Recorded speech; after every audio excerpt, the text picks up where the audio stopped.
Ok. Pessoal, muito boa tarde a todas e todos aqui presentes. Espero que estejam bem, com saúde. Sejam todas e todos muito bem-vindas e muito bem-vindos a esse curso. Que bom que vocês estão aqui conosco nesse ensejo, né? Então, hoje, com muita alegria, nós estamos iniciando o curso chamado Promoção à Saúde Mental e Prevenção do Suicídio, Modos de Cuidado. Esse curso, então, ministrado pela nossa querida professora Luana Lima Santos Cardoso, que muito gentilmente aceitou o convite para estar aqui conosco, conduzindo essa importantíssima reflexão. Esse curso é a nossa quarta ação de formação do nosso ciclo de formação continuada em saúde mental. Então, só rememorando, né, nós começamos esse ciclo de promoção da saúde mental com o professor Ricardo Antunes, que é da Sociologia do Trabalho, né, então ele muito gentilmente, né, professor Ricardo Antunes, que é da Unicamp, né, que é uma sumidade sobre o assunto, né, que trabalha a uberização do trabalho. Ele esteve aqui conosco, então, para falar sobre a uberização e a precarização do trabalho, esse processo aqui que todos nós, em maior ou menor medida, estamos inseridos. E quais são as consequências dessas metamorfoses que vêm ocorrendo no mundo do trabalho para a saúde mental das pessoas. Então, a gente começou em altíssimo estilo, né, em altíssimo nível, com o professor Ricardo Antunes, né? Aí, depois, nós tivemos uma formação com o professor e médico também, Roberto Ruiz, aqui da UFSC, ele que é um estudioso do tema assédio moral. Aí, em setembro do ano passado, nós tivemos já a presença da professora Luana aqui no IFSC, falando sobre prevenção do suicídio, que foi um momento muito potente, né?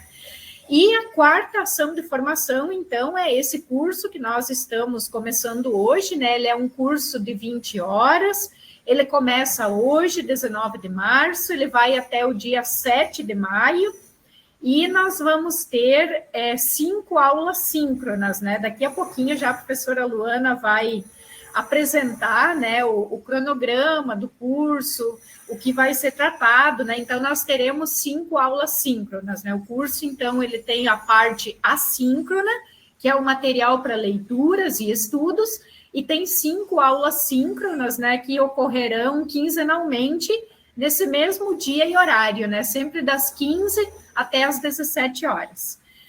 A professora Luana, a quem eu já agradeço imensamente pelo aceite, né, pela disponibilidade em conduzir essa reflexão aqui no IFSC, ela é doutora e mestra em bioética pela UNB, Universidade de Brasília.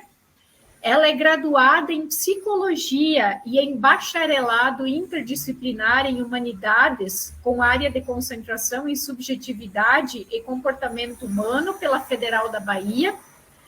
Ela é autora dos livros Bioética e Neoliberalismo, entre as éticas da vida e as políticas de morte, pela editora da Federal da Bahia, 2024, e Deverei Velar pelo Outro, Suicídio, Estigma e Economia dos Cuidados, lançado em 2020.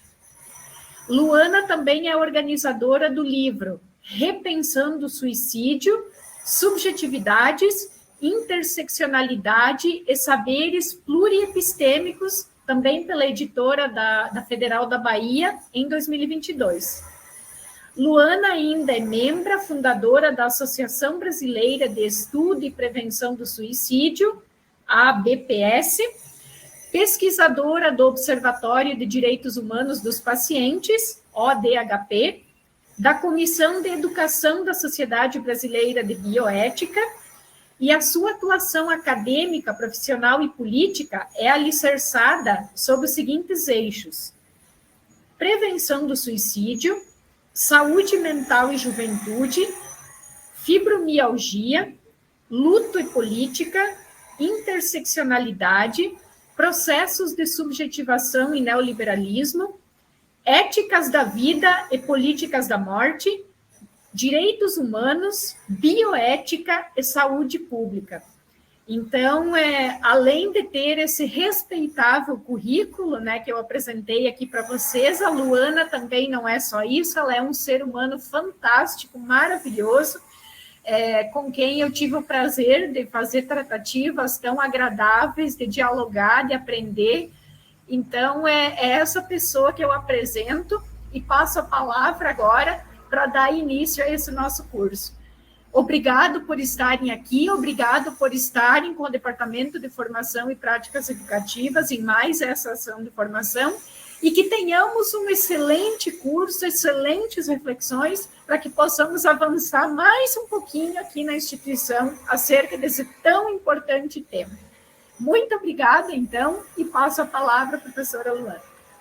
Seja muito bem-vinda, professora. Sejam muito bem-vindos e bem-vindas todos e todas.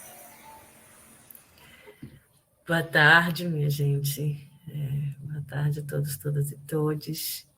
Eu quero dizer que é um imenso prazer, uma imensa honra estar aqui hoje, começando esse projeto com vocês. Então, eu queria começar agradecendo muito ao Instituto Federal de Santa Catarina, né, por esse convite, por essa confiança, por essa parceria, especialmente no nome da professora Eliane. Estivemos juntos no ano passado e com muito cuidado, né, conduzindo aí essa parceria. Então, agradeço imensamente por tudo, professora. Agradeço também à psicóloga Janaína, que mediou e que também sempre com muito afeto, né, nessa mediação. E agradecer a vocês que estão aqui, que têm interesse no tema, que estão, né, abertos para a gente poder dialogar um pouco. E o meu maior desejo é que a gente siga com boas trocas a partir de hoje, né?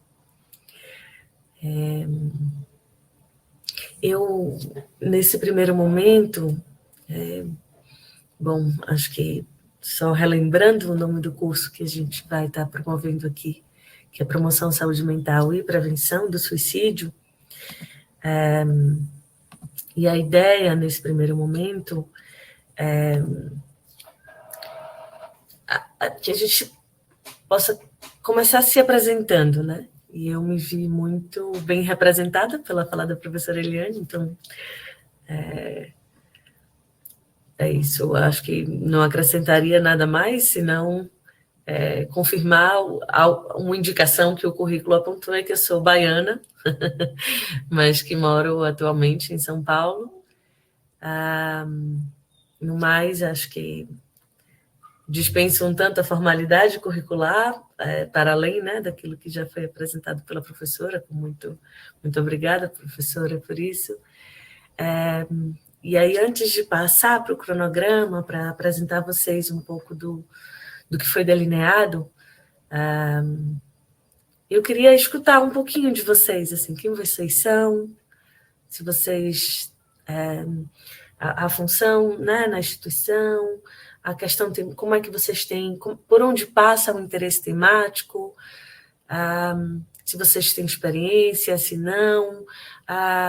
Acho que é um primeiro momento de escuta mesmo, para saber, inclusive, e não só de quem vocês são, mas as expectativas que vocês têm também em relação a esse curso, né? Porque o cronograma que vou apresentar já, ainda que tenha sido uma proposta já desenhada, eu acho que é o momento de bater o martelo a partir da escuta e das sugestões, das expectativas de vocês. Claro, isso daquilo que posso, né?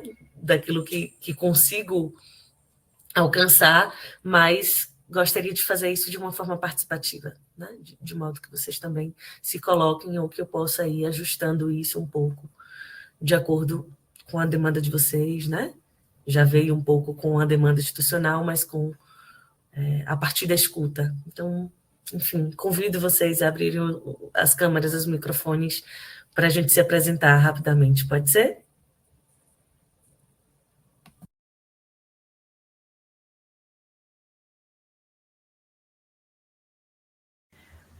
Colegas, posso sugerir para que a gente siga a ordem alfabética aqui, só para... Pode ser? Tudo bem? O Amarildo pode começar? É possível, Amarildo, consegue?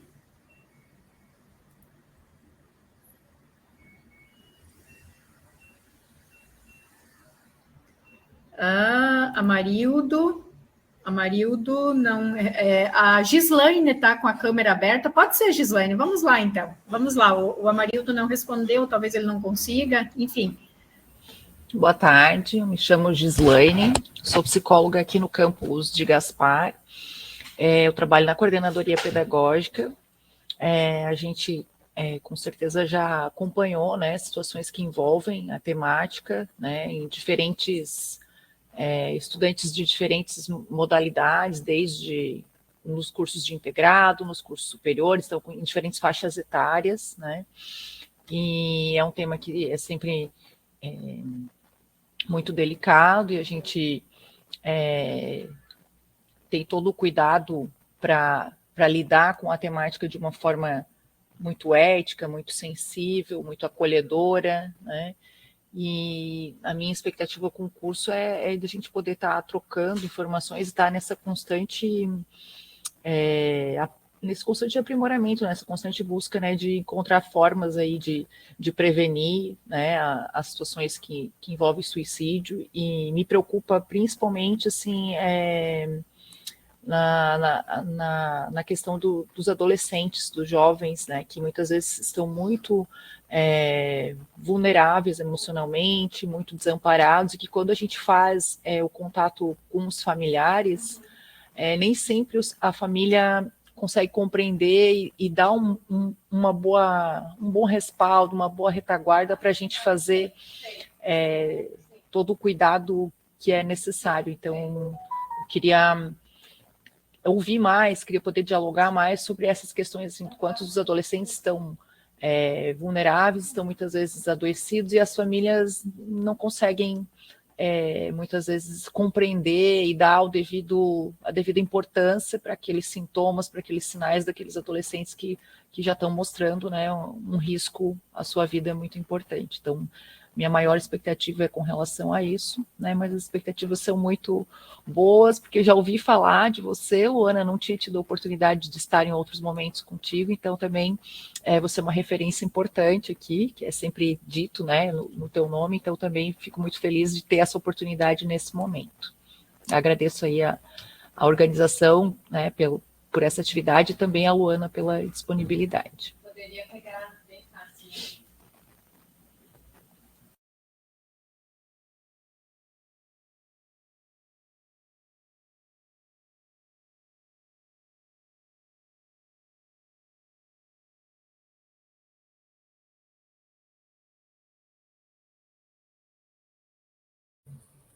Muito obrigada, Gislaine. Muito obrigada mesmo. A gente pode seguindo, professora, que eu acho que todo mundo se apresenta e aí eu... Claro, com certeza. Só sugerir, né? Porque vocês podem ver a lista das pessoas aqui indo em ordem alfabética, né? Daí até a Andreia já tá preparada aí, né, Andreia? Só abriu, fica bem à vontade, fique bem à vontade. Eu, inclusive, vou fechar a minha câmera agora, mas eu estou aqui na retaguarda, qualquer necessidade aí vocês podem chamar, tá bem? Só me chamar, tá? Então, só faço essa sugestão para a gente ir seguindo aqui para ter mais fluidez ali nas falas, né? Posso me apresentar, então.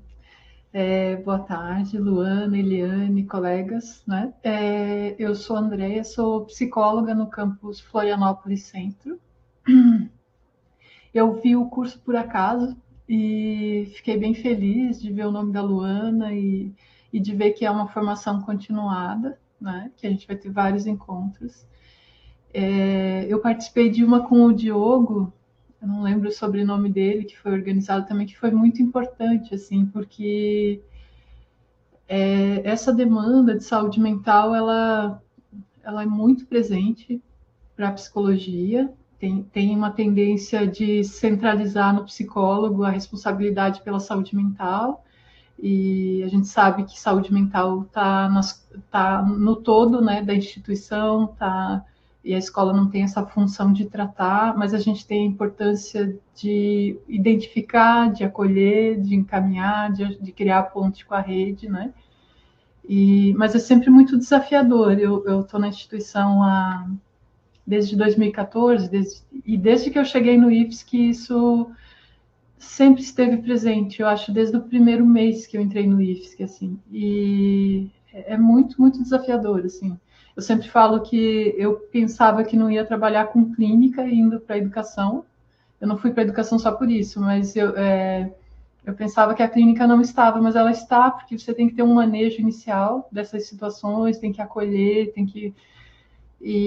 enfim, eu estou aqui porque eu acho que é um tema que a gente nunca esgota, né? E a gente, como psicóloga na educação, a gente é atravessado por todas as questões e a gente nunca vai dar conta de todas elas, mas tem que ter uma formação mínima, né? Assim, tem que estar sempre se atualizando para ver como lida com isso, né? Então, por isso que eu estou aqui. E é isso. Obrigada.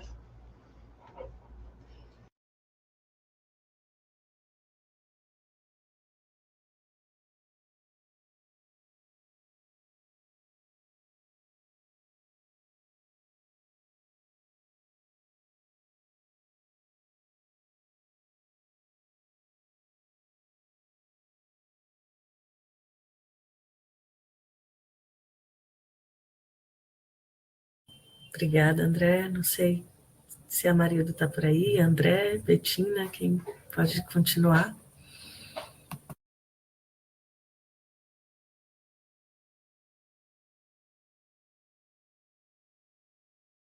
A professora Eliane fez uma sugestão de ser em ordem alfabética, mas também,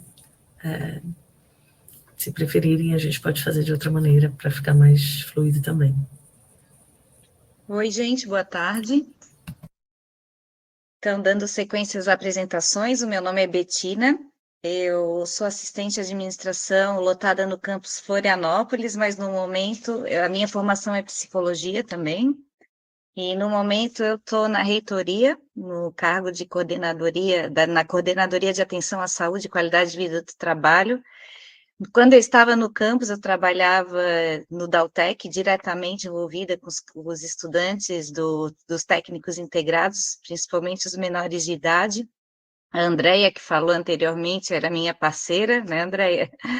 E eu acompanhei também muitas situações que envolvem essa temática, tanto de estudantes como de servidores. Agora eu estou mais voltada para os servidores, né?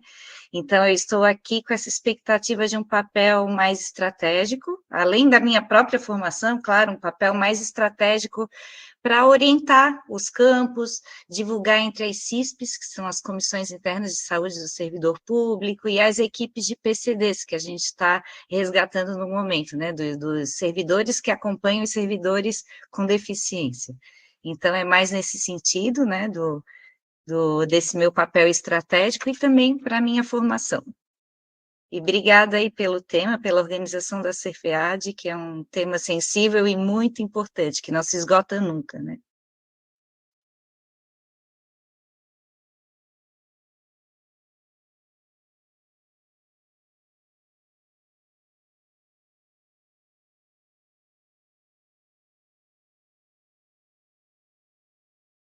Obrigada, Betina. Daniela colocou aqui que está impossibilitada de falar, mas que é do campus São Miguel do Oeste. No momento faz parte da não sei como é que fala essa sigla, mas da CISSP local. Raquel também está impossibilitada de falar no momento, é psicóloga no campus Chapecó. Quem mais?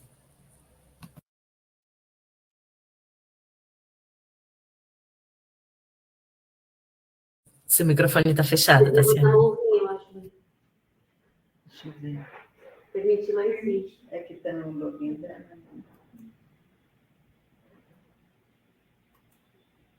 Mas deve ser. Wanda? Acho que eu não sei se o microfone... Boa tarde, da pessoal. Mari.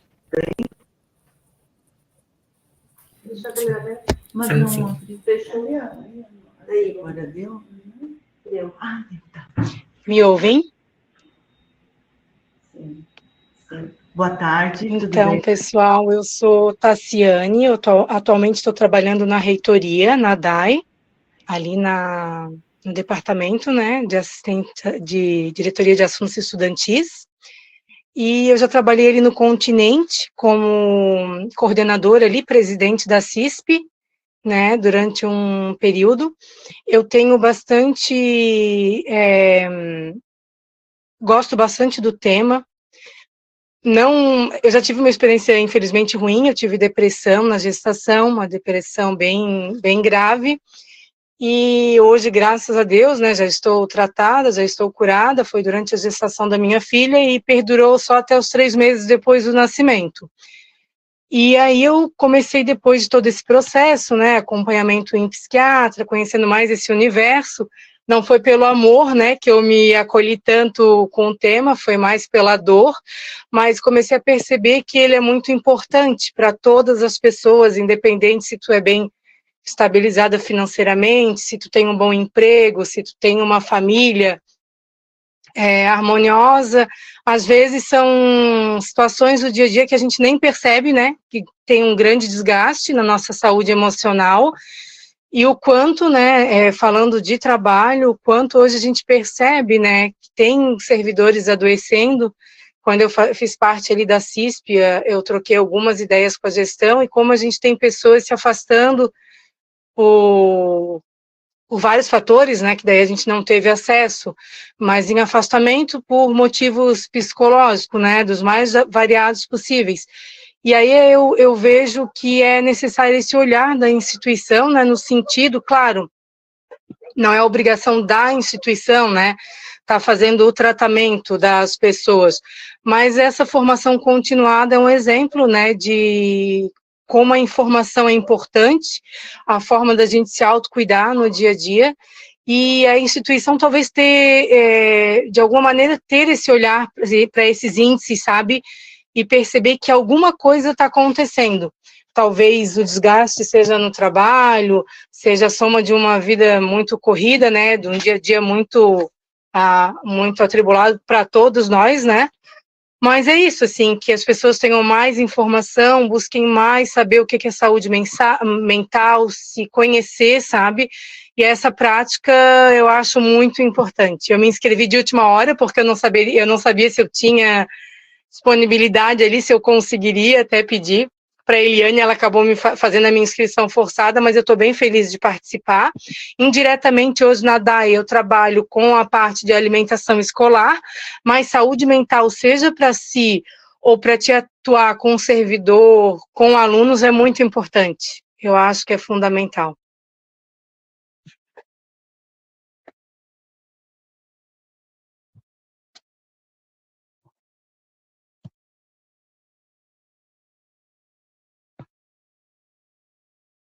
Oi, boa tarde.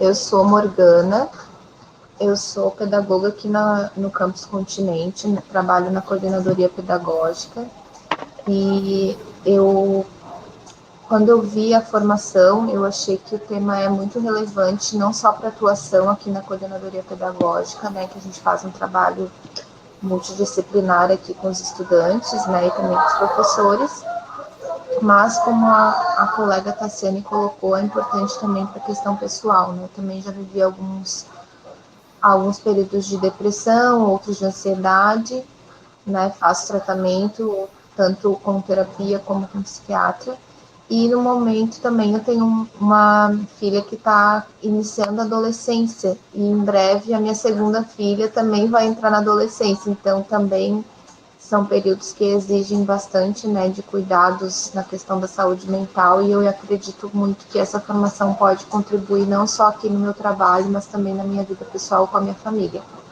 E agradeço aí pela promoção desse curso, acho que ele vai ser muito produtivo para todos nós. Muito obrigada.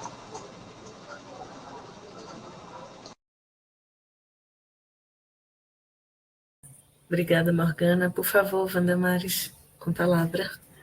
Boa tarde, pessoal, tudo bem? Eu sou do campus Criciúma e estamos aqui reunidos, a equipe da CAIDA, Coordenadoria de Assuntos Estudantis, assistente de aluno, psicóloga, pedagoga, técnica em assuntos educacionais para acompanhar essa formação.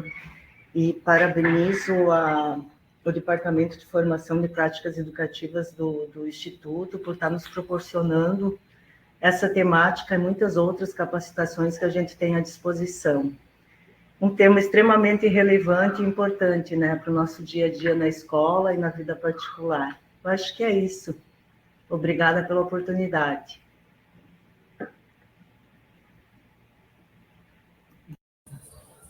Obrigada a você, Wandamares. E ao grupo, né, que está aí reunido.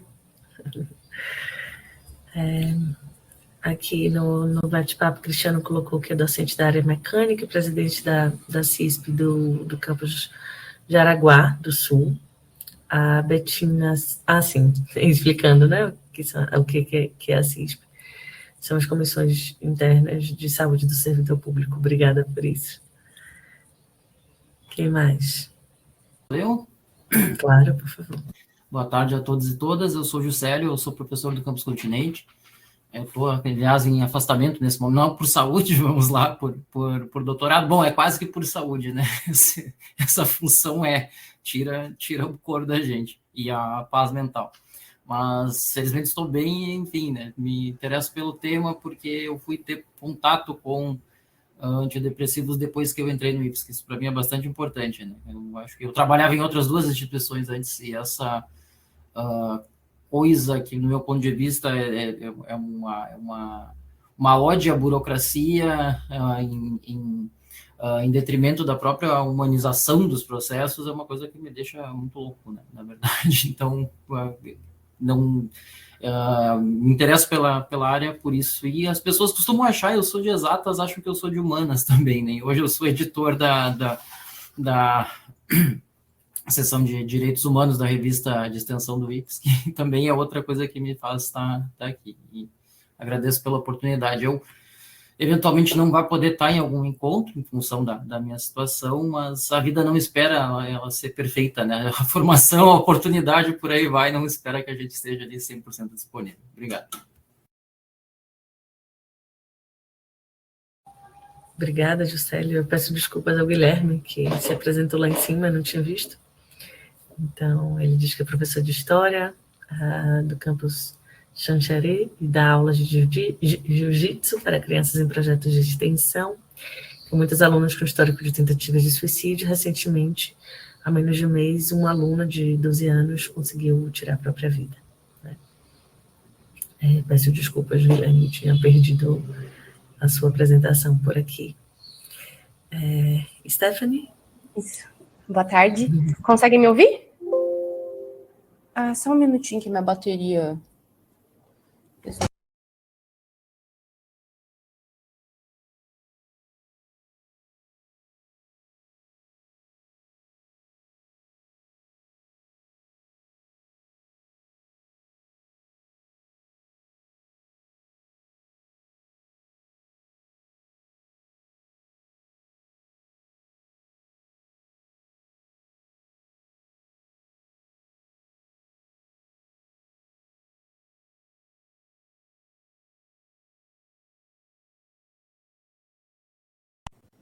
Perdão, acho que deu um problema ali no computador, deve ter desconectado a bateria, eu não tinha percebido. Meu nome é Stephanie, eu sou técnica de laboratório aqui do campus São Miguel do Oeste. Eu e a minha colega também, a Daniela, que disse que não poderia falar no momento, nós fazemos parte da CISP também aqui do campus. E então esse convite ele veio, né, a gente ficou sabendo por esse convite que veio pelo e-mail, que é enviado, a gente recebe vários e-mails, né, com convites de palestras que seriam interessantes, né, para a comissão, né, e acho um tema bastante relevante, tanto do ponto de vista pessoal, como também para a questão dos alunos, né, que a gente, apesar, né, nós como técnicas, apesar de não termos, às vezes, um contato, né, com o meu professor diário ali em sala de aula, a gente, muitas vezes, também faz esse acolhimento, né, e tem essa participação também na vida dos alunos. E há um tempo atrás, eu sou técnica aqui há 1 ano, eu entrei no concurso de 2024 ali, mas eu já atuei como professora substituta aqui no campus. E nesse período a gente também, infelizmente, a gente teve 2 casos, né, de alunos que eram aqui do instituto que cometeram, né, suicídio, e algumas tentativas, assim, né. Então, acho que o que eu percebi daquela época, assim, como quando eu estava como docente, um deles era meu aluno, e o que eu percebi é que a gente muitas vezes não sabe o que fazer, né, e fica se perguntando o que poderia ter sido feito para evitar, né. Então, acho que essa parte dos modos de cuidados, pelo menos para mim, assim, é o que mais me chamou atenção no curso, assim. Como acolher, né, alguém, né, que pensa nisso e ao mesmo tempo, assim, como lidar, né, com isso, porque eu percebi que aqui, de uma forma geral, no campus, o que eu senti foi muita dificuldade das pessoas lidarem com isso, né, e aquele questionamento do que poderia ter sido feito, né. Então, acho o tema muito relevante e espero, né, que essas questões elas sejam, né, debatidas aqui para a gente, né, poder, talvez, de alguma forma, evitar, né, que isso aconteça. Obrigada. Obrigada, Stephanie. Daniela e André, não querem se apresentar? Eu vou me apresentar, então. Eu sou Guilherme, sou psicólogo no campus Garopaba. Estou na rede federal há 8 anos, eu vim do IF de Minas, passei pelo IF de São Paulo e em todos os lugares a gente sempre tem estudantes com ideações, né? Ideações e, no meu caso, eu já passei por muitas situações de estudantes com autolesão, né? Que, digamos, com parente ali do suicídio. E nunca passei pela situação de ter algum estudante do meu campus que realmente efetivou, já houve tentativas, mas que conseguiu executar o suicídio nunca aconteceu. Já tenho algumas formações na área e eu acho que nunca é suficiente, a gente nunca consegue cobrir tudo, né? É sempre bom ouvir um pouco mais sobre isso, né? Para se atualizar e para, enfim, para poder ser um profissional melhor a cada vez, né? Eu estou achando muito legal que não temos só psicólogos aqui, né? Eu achei que estou muito surpreso e muito feliz, porque geralmente jogam isso nas costas do psicólogo, acham que é só a gente que tem que lidar com isso, e não, né? Isso é um fenômeno social, somos todos nós, e a instituição inteira, né? Temos algumas pessoas, vi que muitas pessoas da CISP estão aqui, gostaria muito que tivessem outras pessoas, mas, né, pelas agendas acabou que não conseguem, e muitos ainda têm essa visão também de que trabalho só do psicólogo, mas esse trabalho de todos nós, porque muitas vezes é a gente que vulnerabiliza uma pessoa para estar nesse lugar também, né? E a gente precisa ter muito cuidado com isso. A gente, pessoas em geral da sociedade, ainda mais quando a gente está dentro de uma instituição que pode servir tanto para o bem, para o acolhimento, como para vulnerabilizar a saúde mental das pessoas, né? O professor Juscelio falou muito bem aí da situação dele, não só servidores, mas também alunos, né? Nós que somos psicólogos, estamos nesse lugar de escuta, vemos muito isso acontecer, né? Dessa vulnerabilidade da saúde mental em função dos processos acadêmicos, em função da burocracia institucional, em função da violência, né? Que é sofrida muitas vezes nas microviolências diárias. Então, importante esse curso está sendo executado, e importante que não sejamos só nós psicólogos aqui. Estou muito feliz por isso.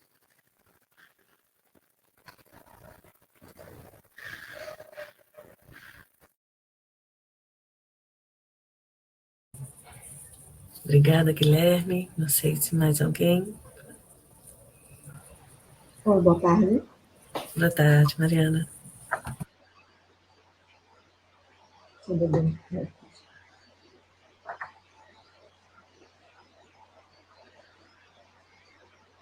Você não quer se apresentar, Mariana? Eu estou com dificuldade da câmera, mas eu vou ser só pelo áudio, pode ser? Tá bom, claro, sim, pode ser. Ai, desculpa, estou meio atrapalhada, estou até de licença capacitação. Ainda nem cheguei no campus esse ano, mas precisava estar aqui, né? Eu sou psicóloga do campus de Lages, faço parte, atuo na coordenadoria pedagógica, e a temática muito me atrai, né? Pela importância super relevante, é recorrente, assim, a temática é diária, é incessante, o tema é inesgotável e carece, assim, de muita discussão. E no campo já desenvolvi, né, um projeto de extensão, saúde mental em rede educacional. Quero me aprofundar com a temática, desenvolver os trabalhos, quero me aprofundar academicamente. E aqui também é mais um espaço de muita importância. Então, agradeço, sim, né, por trazer mais uma vez o tema, né, poder ampliar essa discussão. Eu faço parte também da CISP no campus. Desenvolvemos também uma comissão de escola restaurativa, que tudo, de alguma forma, está interligado, né, com essa temática. Enfim, estou bem feliz de poder estar aqui, mesmo que atrapalhadamente, né? Desculpa. E é isso. Obrigada, Mariana. Eu comungo da sua felicidade de estar junto e reafirmo esse projeto, entre tantos outros, né, professora Eliane? Ah, sim, Carla, por favor, com você a palavra, depois eu prossigo.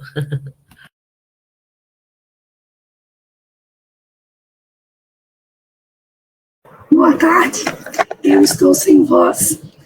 O meu nome é Carla, eu sou psicóloga, trabalho na DAI, na Diretoria de Assuntos Estudantis, na reitoria.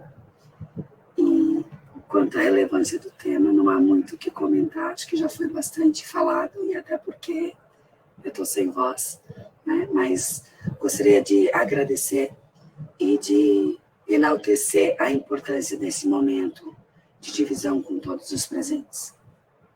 Obrigada. Obrigada a você, Carla. Eu ia comentando de como esse projeto, que é um guarda-chuva muito maior, né?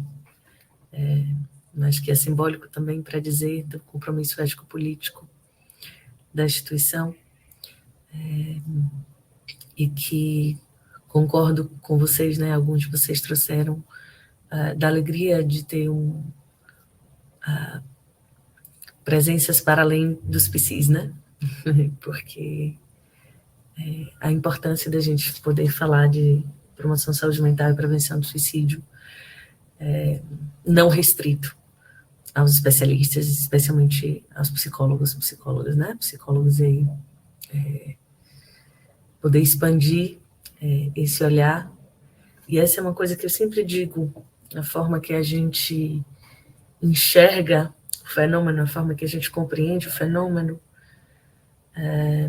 Quanto mais informação a gente tem, quanto mais a gente amplia o nosso olhar, mais a gente amplia os nossos modos de cuidar das pessoas em sofrimento. E talvez essa seja um dos grandes objetivos desse curso, né? E aí é nesse sentido que eu gostaria de apresentar para vocês rapidamente o cronograma. Por favor, podem me interromper, tá? A qualquer momento. A ideia de hoje é a gente começar com definições do suicídio, falar um pouquinho da epidemiologia, que vai ser trazida também na aula seguinte, mais da epidemiologia crítica, nessa interface com a interseccionalidade. A gente vai falar dos mitos, da moralidade, dos estigmas do suicídio, embasando isso a partir de entrevistas dos profissionais da saúde, os fatores de risco, os fatores de proteção, os sinais e avaliação de risco. Esse é o conteúdo pensado para hoje. E é importante dizer que, claro, a gente tem um cronograma, mas que isso vai sendo ajustado de acordo com o nosso ritmo, com a nossa dinâmica, com o nosso tempo, né? Então, às vezes é isso, a gente vai aprofundar em determinado subtema e vai deixar algo para a aula seguinte, mas é no sentido de apresentar mesmo o desenho do curso. Esses foram os textos principais, né, que embasaram essa aula. A próxima aula, a gente vai ter um total de 8 datas, sendo 5 aulas síncronas e 3 assíncronas. Então, na semana seguinte, vai ser uma aula assíncrona, com a tarefa da leitura do artigo de Lívia Moreto, entre outros autores, de um artigo chamado Suicídio e a Morte do Narrador, e assistir o filme 2 horas e 37, Uma Questão de Tempo, aí já entrando na temática das juventudes e adolescências, né? Que é uma demanda importante.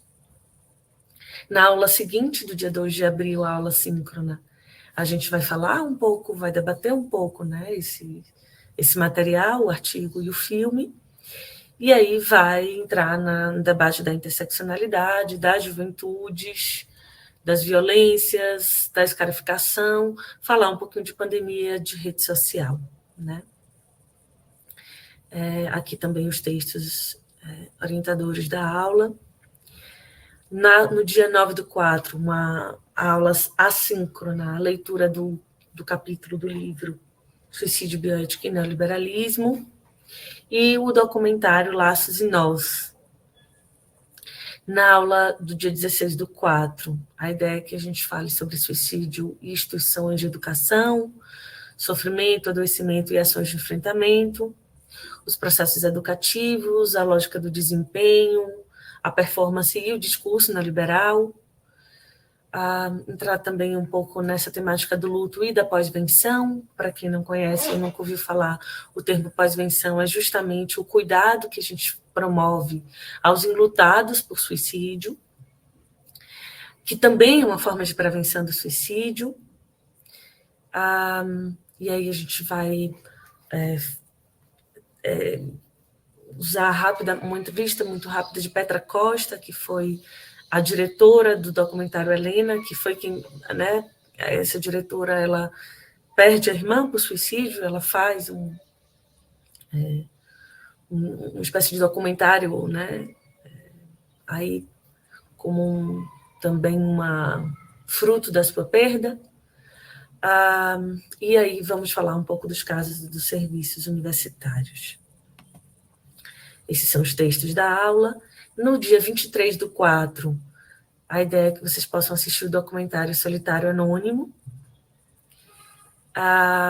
E no dia 30, a gente vai terminar o nosso conteúdo a partir de modo privilegiado pelas dimensões do cuidado na prevenção do suicídio. Então, a gente vai falar desde do âmbito político, né, do que existe política pública no Brasil, de modos de enfrentamento ou de cuidado da escuta, entre outras formas de promoção à saúde mental.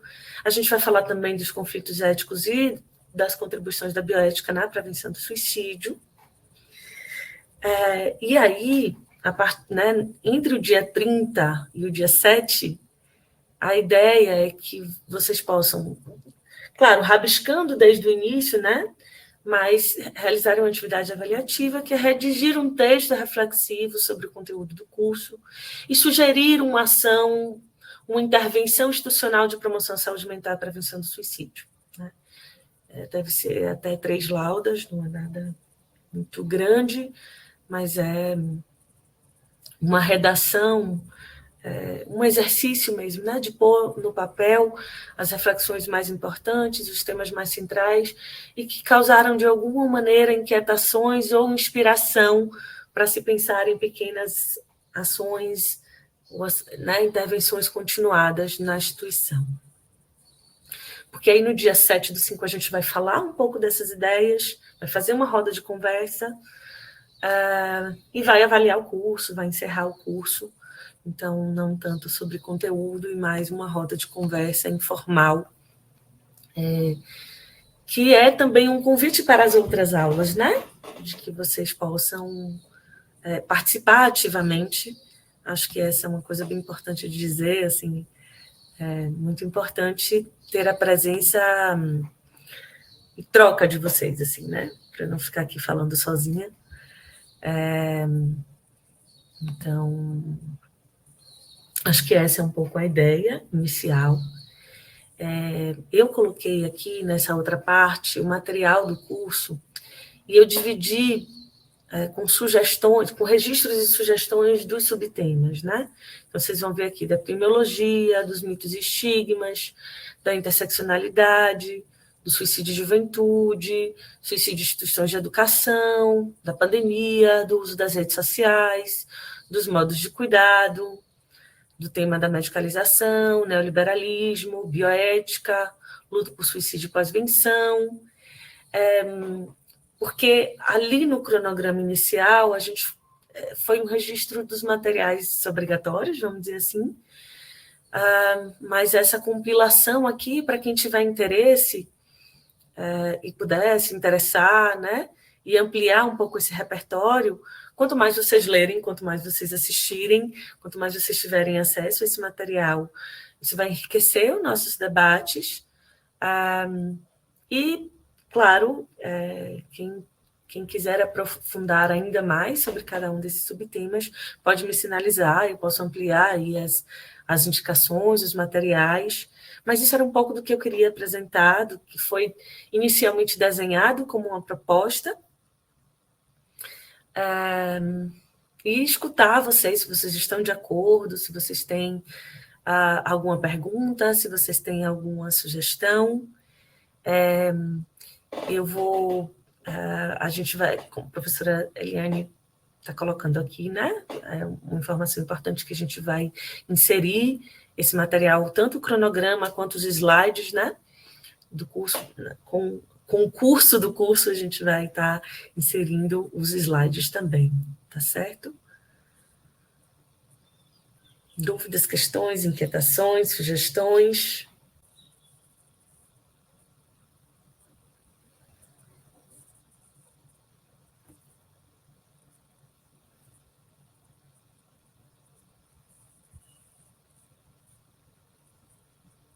Ninguém?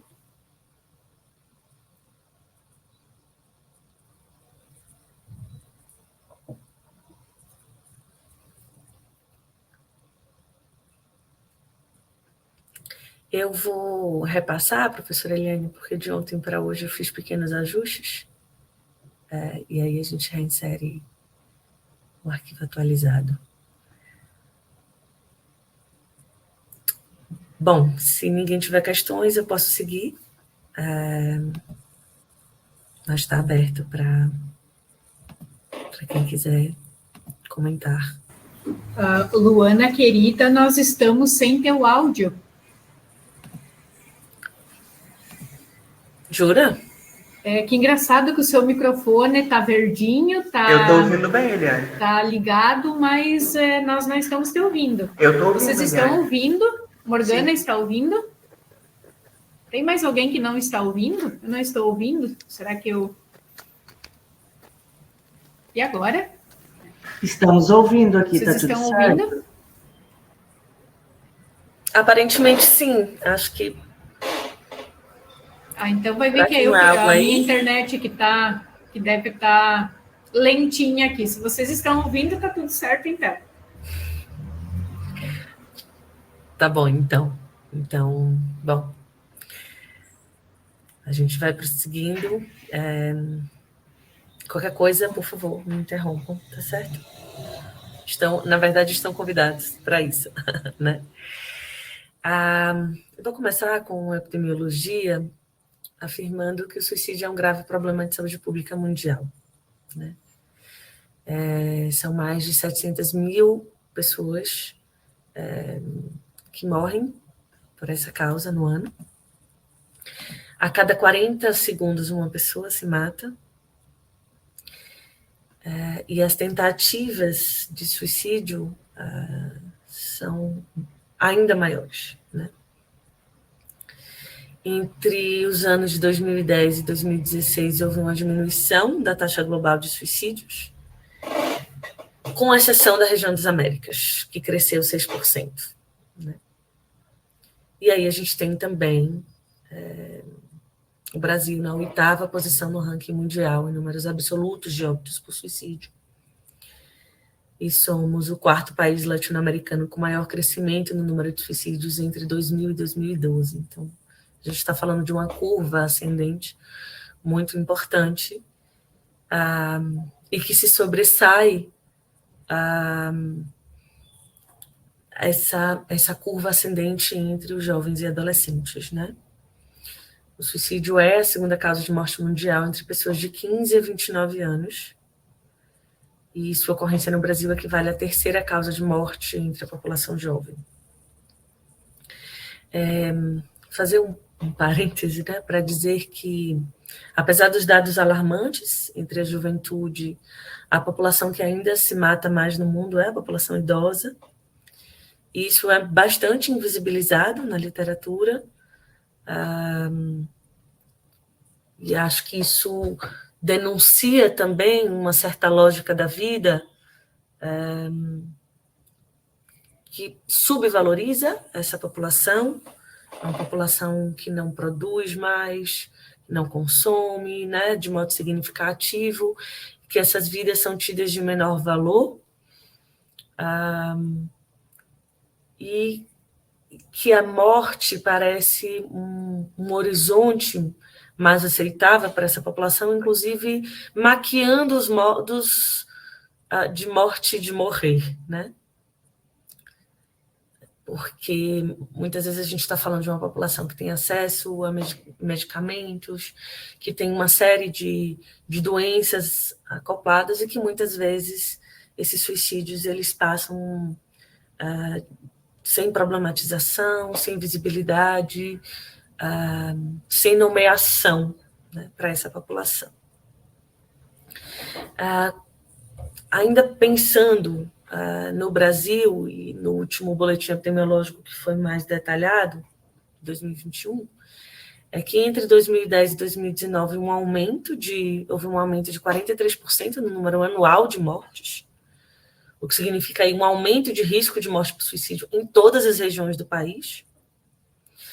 A gente está falando também de um aumento entre homens e mulheres, né? Dizer que, a gente vai falar um pouco disso na próxima aula, quando a gente falar de interseccionalidade, mas dizer que os homens se matam mais e as mulheres tentam mais. Os homens tentam 3 vezes mais do que as mulheres tentam em torno de 3 a 4 vezes mais do que os homens. A gente vai falar de um aumento de incidência de suicídio em todos os grupos etários, mas, como disse, essa curva ascendente da juventude mostra aí um incremento de 81% no período, né? É efetivamente um dado de muita preocupação, né? E aí, pensar assim, o que a gente fala? O que a gente está falando quando a gente está falando de suicídio, né?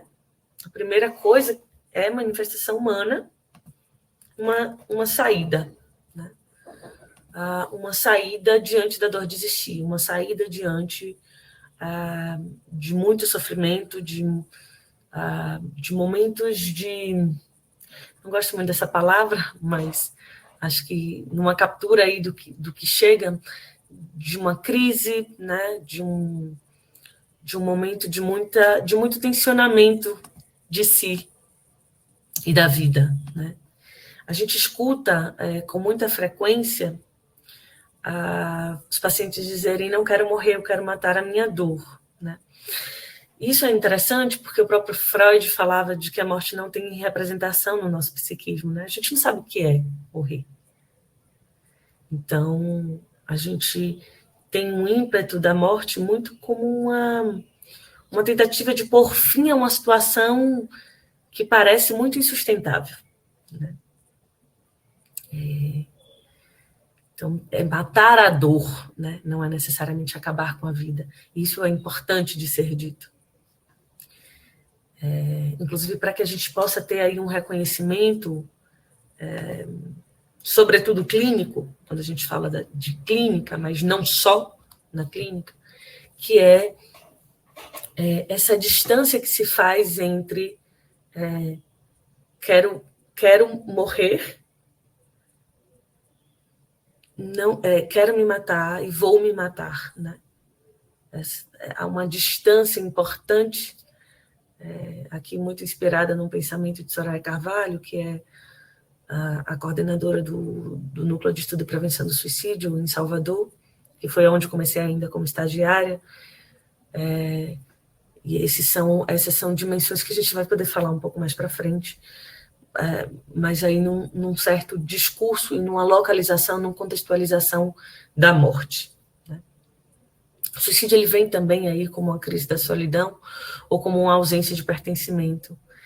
E isso me faz lembrar Durkheim, quando num estudo sociológico, ele denomina 3 tipos de suicídio principais, né, 3 tipos principais de suicídio, quando ele diz, de alguma maneira, que das crises econômicas que vão mudar tudo de lugar, né, que fazem, às vezes, promovem mudanças estruturais tão radicais e que fazem com que alguns indivíduos percam essas referências, né, ampliando aí, pós-crise, sei lá, a queda da Bolsa de Nova York, por exemplo, né, que gerou muitos suicídios. A gente vai falar de crises que vão ter reflexos nas vidas pessoais, mas a gente também vai falar de sujeitos que são extremamente vinculados a uma sociedade em que vão poder, inclusive,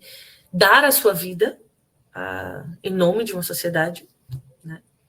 Os kamikazes, por exemplo, ou o contrário, quando os sujeitos não se sentem integrados à sociedade e se localizam ou se sentem em despertencimento com o seu tempo, com o seu povo, com sua comunidade, com os valores, de modo a se desligar,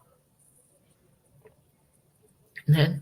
Acho que essa é uma palavra muito importante e que a gente muitas vezes vai escutar isso nas juventudes, uma ausência de pertencimento.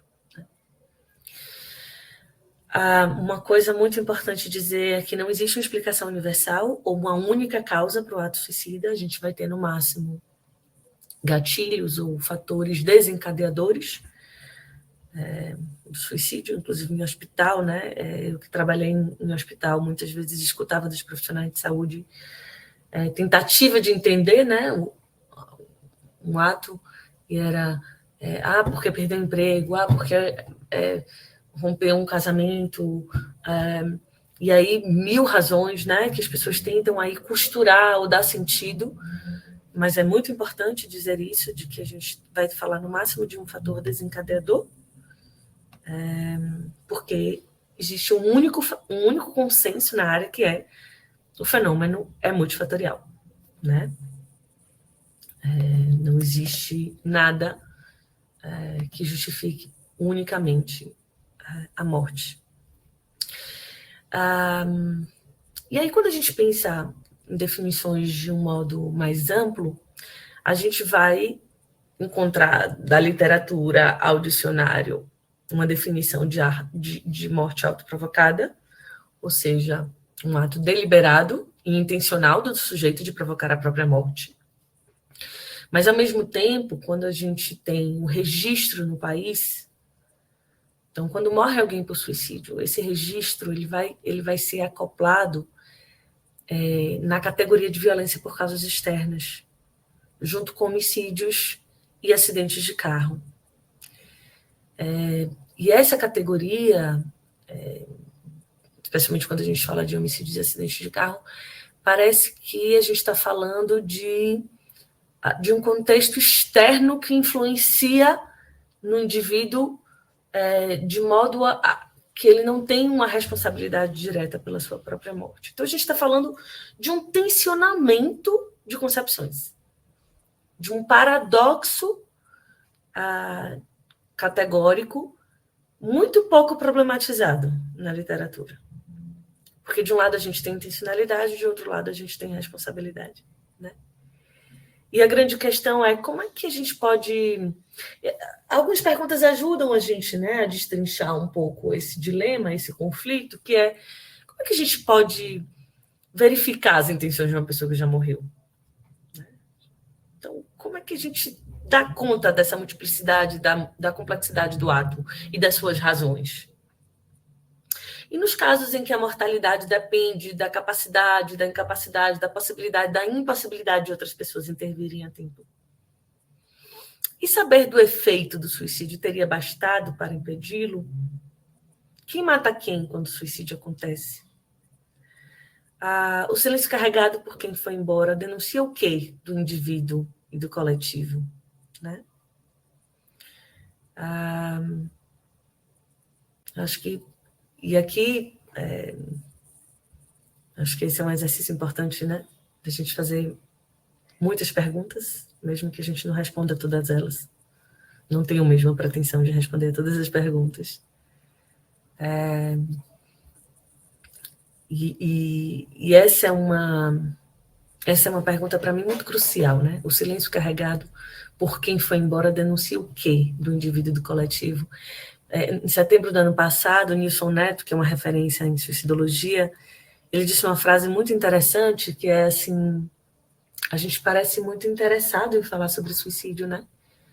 De falar sobre o tema do suicídio, mas muito pouco interessado em pensar sobre o que esse fenômeno diz sobre nós, sobre o nosso tempo, sobre as nossas formas de sociabilizar, né? Sobre a nossa sociabilidade,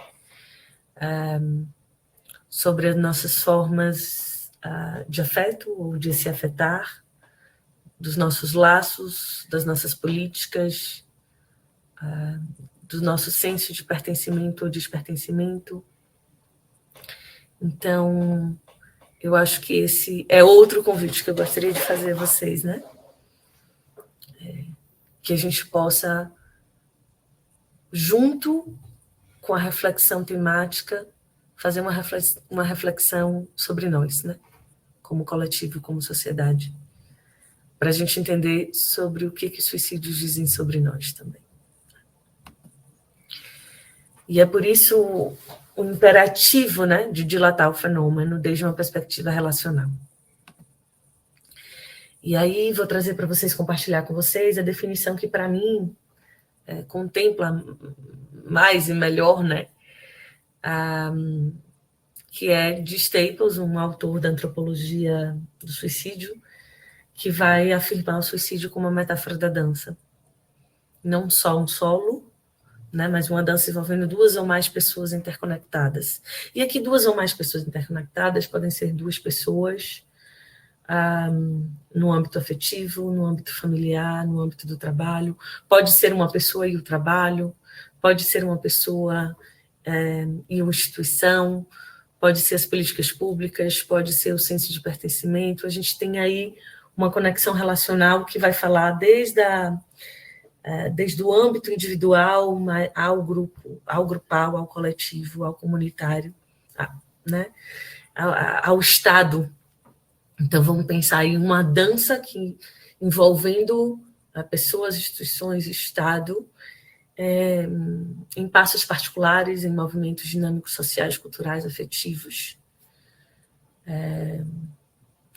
E entender de que todo mundo tem um papel a desempenhar, né? Somos todos agentes com capacidade de improvisação frente às coreografias da violência. E aqui é importante dizer que a forma que eu falo, que eu penso, que eu sinto, que eu transmito, que eu partilho ou que eu silencio, também espelha a forma que vocês vão falar, que vocês vão sentir, que vocês vão pensar, que vocês vão acolher, que vocês vão rejeitar, que vai, enfim, a gente está falando de movimentos recíprocos, né, que vão responder sempre a uma espécie de parceria, mesmo quando ela não é uma parceria bem-sucedida, né? Eu acho que esse é um exemplo muito bacana para a gente poder pensar na natureza da interdependência, né? E aí, quando a gente pensa em suicídio, de uma forma mais operacional ou de uma forma mais vívida. Dentre muitos exemplos, me lembro, por exemplo, de vídeos, não sei se vocês já tiveram acesso, desses suicídios públicos, em que alguém num estado de sofrimento muito grande, pode ser numa ponte, pode ser num prédio, e aí a gente escuta pessoas embaixo gritando, se joga, se joga. Né? Isso é uma forma de interação, essa é uma forma de mostrar a perspectiva relacional do suicídio. Claro que aí, numa radicalidade que precisa ser nomeada como crime, porque incitar o suicídio no Brasil é crime, essas pessoas podem ser presas, inclusive, mas esse é um exemplo, e que vou trazer mais a partir pelo menos hoje, né, a partir das instituições de saúde, de como muitas vezes esses indivíduos chegam no hospital, nos serviços de saúde que são consideradas referências de cuidado, e que muitas vezes vão ter determinados tipos de acolhimento que também vão determinar seus posicionamentos ou reposicionamentos diante da vida e da morte.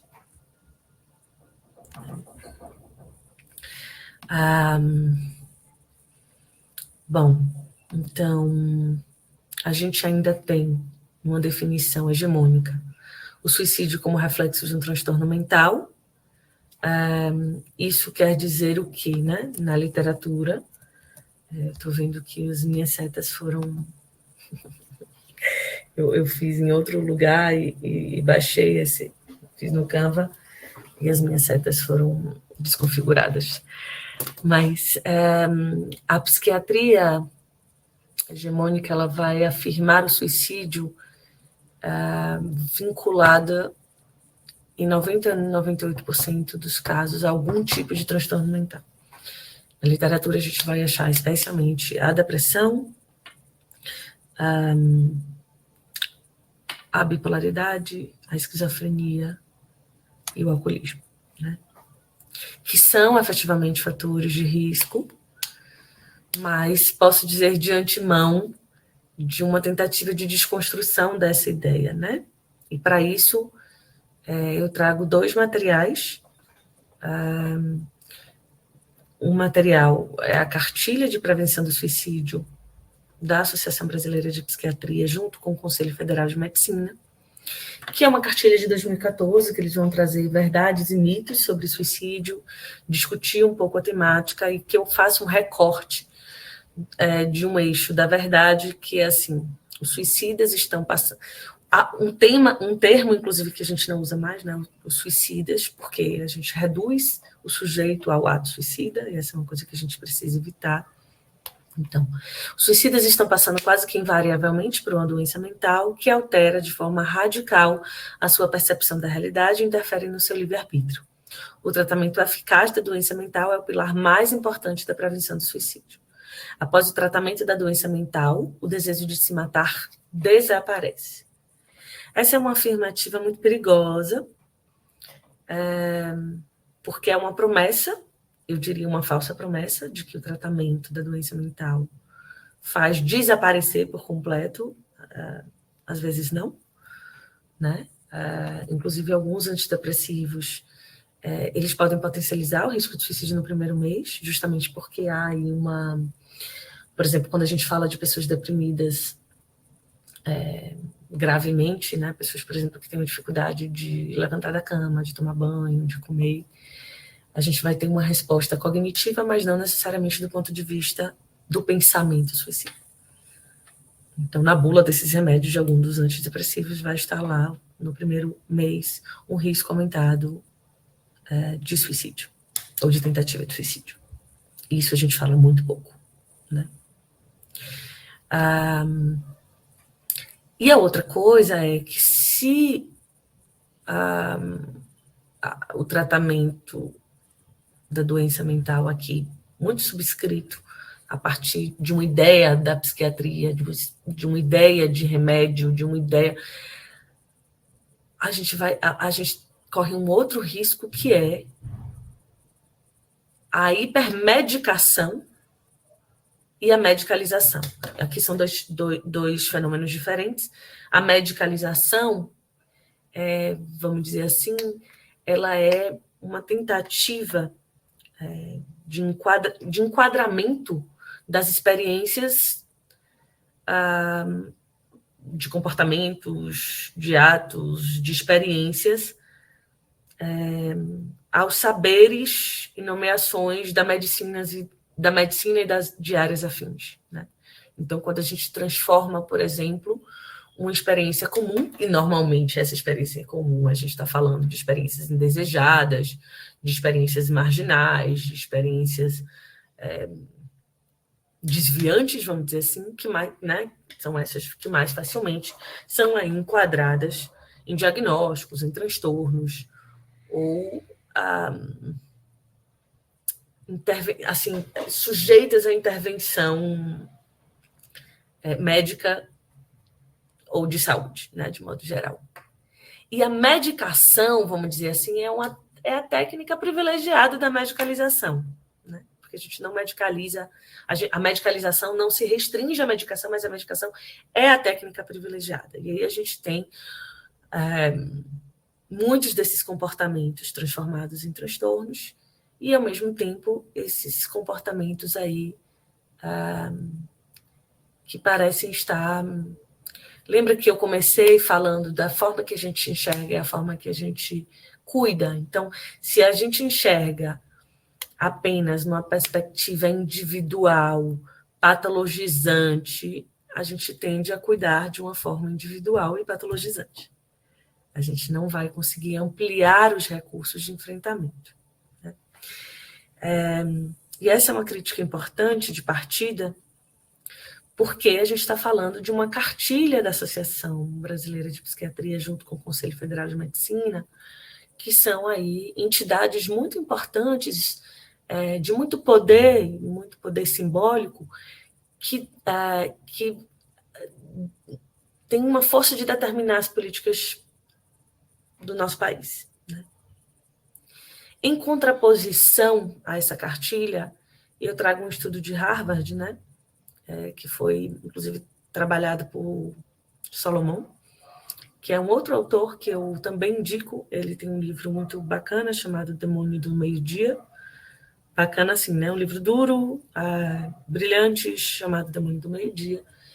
E também, há 3 anos atrás, ele escreveu um livro sobre suicídio. Então, ele também trabalha aí com esse estudo, que foram casos editados de suicídio, foram casos entregues a médicos, e esses médicos tinham que diagnosticar essas pessoas, né? Só que para um grupo de médicos recebeu a causa de morte dessas pessoas e outro grupo não.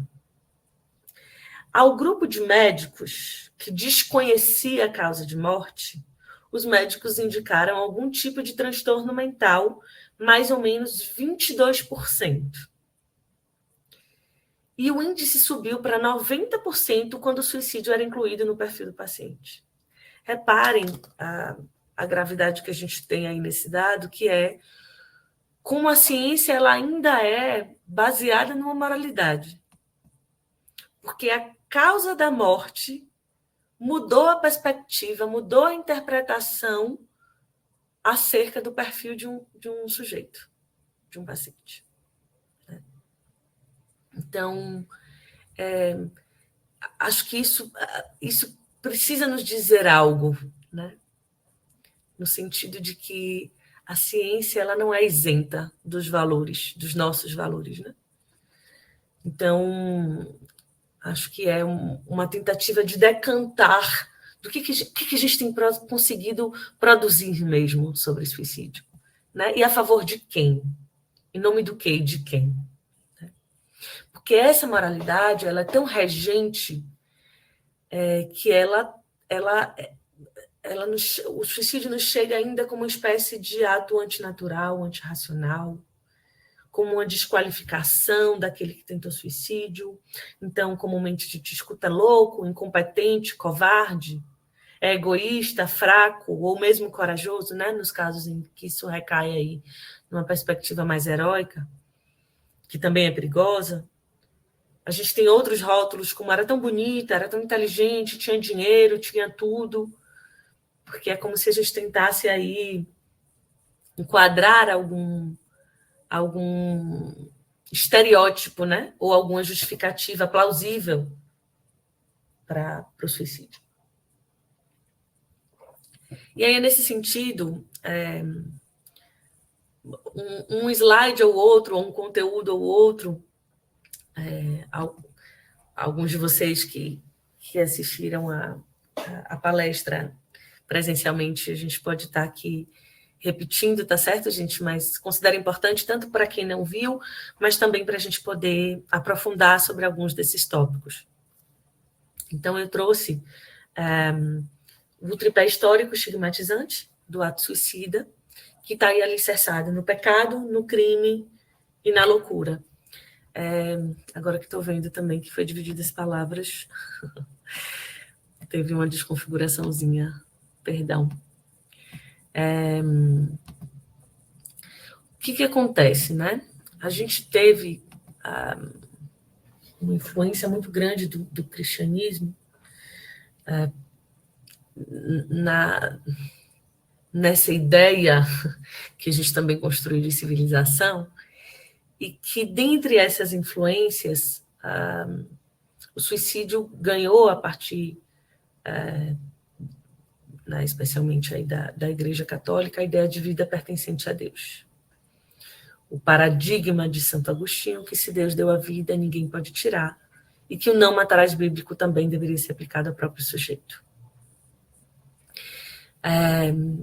E, mais uma vez, como disse, essa influência gerou ou deu contornos, né, a leis civis, de modo que essa ideia de pecado ou de crime contra o Deus também virou um crime civil, com consequências muito avassaladoras do ponto de vista de uma sociabilidade, porque a gente tem trabalhos, especialmente da Europa do século XVII, XVIII e mesmo XIX, que mostra assim, uma infinidade de reações ou de enquadramentos, né? Como, por exemplo, aquele que tentava suicídio, se fosse uma tentativa sem a morte, essa pessoa podia ser presa, sofria falta de comida, de água, né? Uma punição muito severa. E mesmo no caso de pessoas que morriam, muitas vezes esses corpos eles eram arrastados publicamente, eles iam à forca, eles eram deixados em árvores para os animais comerem.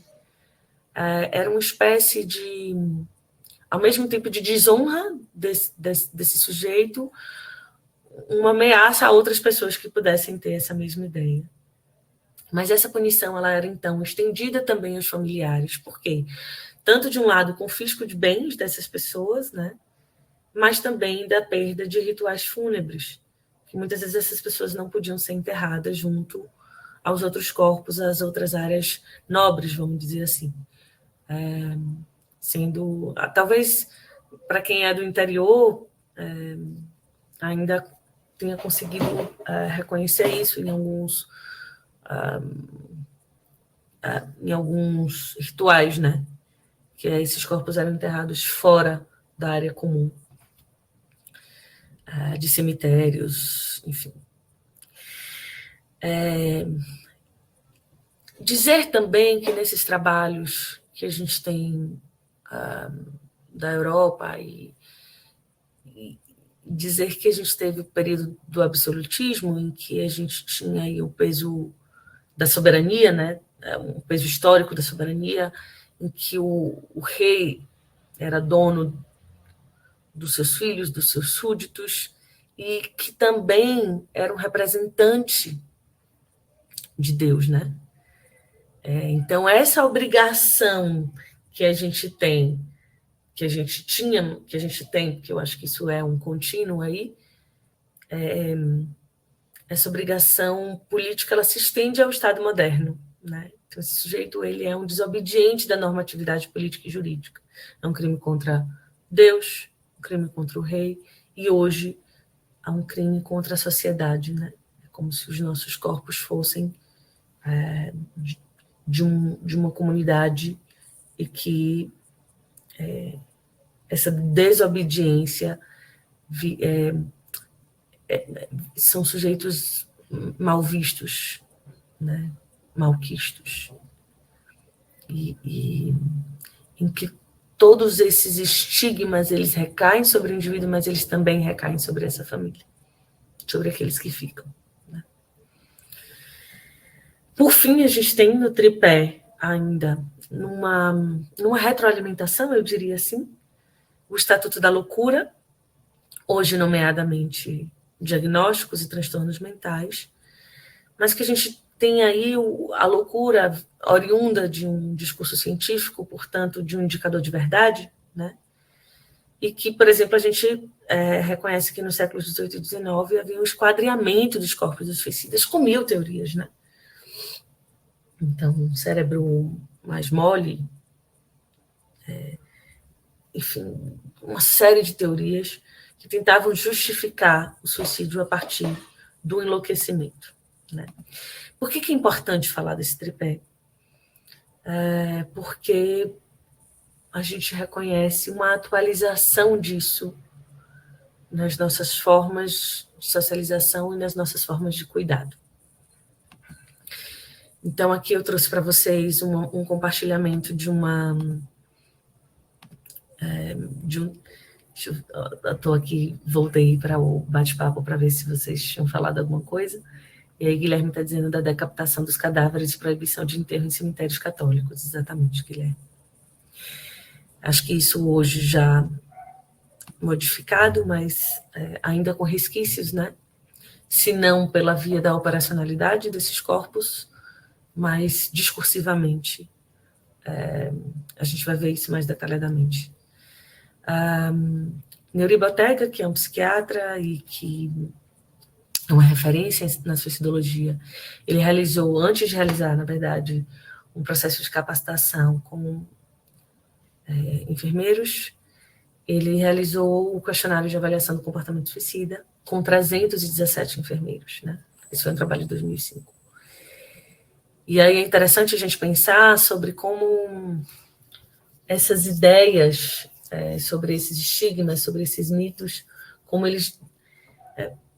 porque essa é uma outra ideia que eu gostaria que vocês citassem, né, sobre essa partilha de hoje, que é a forma que a gente sente, a forma que a gente pensa, a forma que a gente percebe o fenômeno, é a forma que a gente se relaciona com ele, né?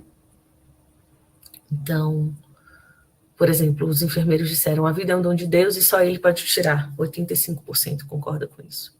Quem tem Deus no coração não vai tentar se matar. 50%. Sinto-me capaz de ajudar uma pessoa que tentou se matar. Menos de 50%, né? 48%. Quem quer se matar mesmo não tenta se matar. 39%. O que é um mito, né? Porque a gente sabe que, historicamente, as pessoas que se mataram tentaram suicídio algumas vezes antes, né? Pelo menos uma vez antes. Esses dados... É por isso que a gente precisa sempre levar toda e qualquer tentativa de suicídio muito a sério. Esse é o momento de intervenção, porque, e a gente vai falar já, né, de fatores de risco,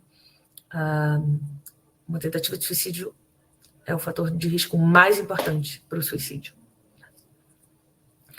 E às vezes até dá raiva, porque é tanta gente querendo viver e aquele paciente querendo morrer, 34%. Tenho receio de perguntar sobre ideias suicidas e acabar induzindo, ou seja, esse outro mito de que se a gente fala, se a gente comunica, se a gente, né, a gente vai estar induzindo o suicídio. No caso de pacientes que estejam sofrendo, acho aceitável a ideia, ou seja, tem que ter uma justificativa moral, né? E, por fim, tem um preparo profissional para lidar com pacientes com risco de suicídio. Então, só 17% das pessoas, dos enfermeiros, entendem que tem algum tipo de preparo profissional. É de uma delicadeza enorme, Por quê? Porque quando a gente fala dos profissionais de saúde, a gente está falando sobretudo, de uma operacionalização das políticas públicas, porque a operacionalização de políticas públicas é feita por pessoas, né? É feita por instituições. E a importância de olhar para isso, porque, no fim, esses estigmas nos mostram o quê? Que o ato suicida ainda perturba e muito a ordem social, que subverte a ordem médica, né? Porque os profissionais de saúde são treinados para salvar vidas, que subverte a ordem científica, né? No sentido ali que a gente falou de um enlouquecimento dos transtornos mentais, ou mesmo desse imperativo de vida, né? Da vida e do viver, e subverte a ordem religiosa. E é isso, mais uma vez, o que a gente pode concluir, né? De que essas ideias, essas percepções, elas balizam a qualidade do atendimento e definem a adesão ou continuidade do acompanhamento, né? É claro que hoje eu vou dar uma ênfase maior ao âmbito da saúde, mas a gente vai falar mais para frente, né, do âmbito da educação, que é mais próximo e apropriado da realidade de vocês, mas que eu acho que é muito importante a gente olhar para o âmbito da saúde, primeiro por uma questão intersetorial, mas também para a gente entender o poder da saúde, seja no discurso ou na prática, e como é que a gente pode mudar uma engrenagem que ainda é muito substanciada por estigmas, né? Como as nossas formas de cuidado ainda são muito substanciadas por estigmas, pela moralidade, por mitos, né?